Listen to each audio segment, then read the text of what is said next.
هلا بأخوي سلامة، هلا ومرحبا وسهلا. كيف حالك؟ طيب.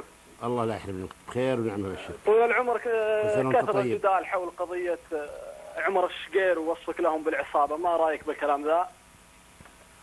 وما كنك طولت شوي برئاسة النصر يا طويل العمر، يعني ما في مجال للديمقراطية، علما بأنك أحد المؤسسين ولست المؤسس الأوحد.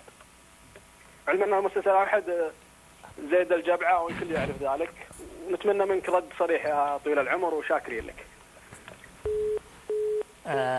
أول حاجة أنا أفتخر بالأخ زيد الجبعة وكل مؤسسين نادي. بالعكس ماني مؤسس الأوحد، بالعكس أنا ما كنت مؤسس لسوء حظي. أنا جيت فيما بعد في مسيرة نادي النصر بعد التأسيس. النصر أسس عام 75 وأنا لم أتشرف بالانتماء لهذا الكيان العظيم إلا في أواخر عام 79 للهجرة. فإذا لست أيضا من المؤسسين. الأخ زيد، الأخ عبد الرحمن الحوبان والأخ حسين الجبعة الله يطول عمره، وطبعا زيد الله يغفر له ويسكنه الجنة، كلهم المؤسسين وأنا أفتخر فيهم. أما موضوع أني طولت فهذا الحكم طبعا راجع للأخوان النصراويين وعطاء الشخص.